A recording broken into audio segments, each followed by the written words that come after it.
This content will be about finding the center using the mean.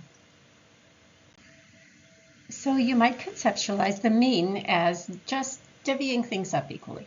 So let's imagine that you have 4 kids who each got a bunch of M&Ms at some sort of game they were playing. And this person got 31 M&Ms, this person got 8, this person got 4, and this person got 17. So now let's imagine they all wanted to be fair. They wanted to take all these M&Ms and divide them equally among all of the people who have M&Ms. So they each threw their M&Ms into a big center of the table, and then they divided them up equally. There's a total of 60 M&Ms here after they threw them into the circle. And so this first person, they just went 1 for you, 1 for you, 1 for you, 1 for you. And when they were done with all of that, each person had 15 M&Ms. And so what we did is we just, in a nutshell, added up all the M&Ms that were here into this big pile and then divided them equally. And so that means that the mean is 15 M&Ms. And so in this example, you can just see the simple process that they used to calculate the mean, and that's a nice simple way of thinking about it. So what is the mean? The mean is a measure of central tendency that's obtained by adding up all the scores and dividing by the total number of scores. In our previous example, we added up the number of M&Ms each person had and divided by 4 because there were 4 people. It's called the arithmetic average. The mean is the best known and most widely used measure of central tendency, and it's what we'll be using in most of our class. It's often used to describe central tendency in continuous variables like income, age, and education. You can't use the mean on nominal variables. So to calculate the mean, you simply add up all the scores and divide by n. N refers to the number of scores in the sample.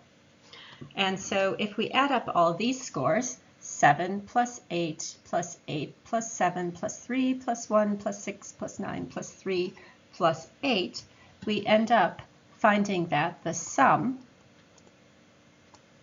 of 7, 8, 8, 7, 3, 1, 6, 9, 3, 8 equals 60.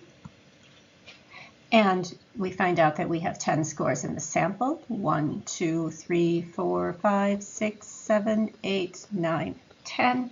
So 60 divided by 10 equals 6. And so we can say the mean equals 6. If we were going to write all of this in a formula, we could use symbols instead of writing it all up. We could use this. We could write M for mean equals, we could use this sign to mean the sum. In parentheses, we could tell it what it wanted to sum, and we could say X, which refers to all the scores, and then we could divide by N, which equals the number of scores in a sample. And that's a very common way of writing the formula for something like this. Another way that you'll see abbreviated uses something like this. It's called X bar, and it means exactly the same as M for mean. And they would just write equals the sum of X divided by N. We'll be usually using this way of writing the formula for mean, and I've also typed it out for you using symbols. So if we look at the formula, let's just put the abbreviations down here. M stands for mean, and X bar stands for mean, and it looks like this. So those are a couple of abbreviations. N is always going to refer to the number in a sample. This is the uppercase sigma, which means that you sum what follows it. X refers to each score in a data set.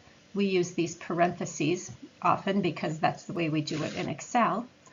So if we were going to read this, we would write mean equals the sum of all the values in the set, X, divided by the number of values in a set.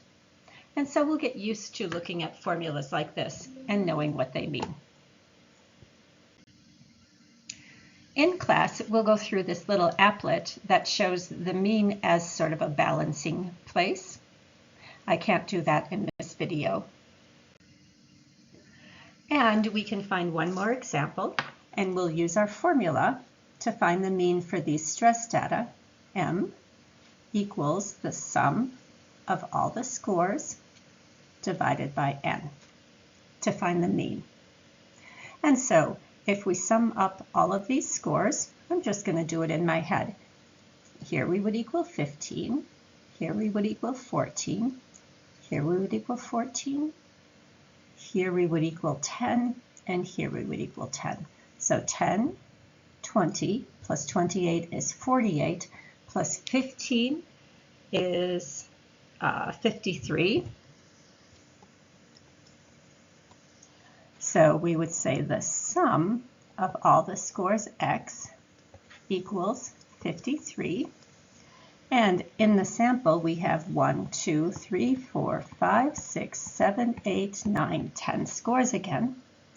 And so 53 divided by 10 equals 5.3.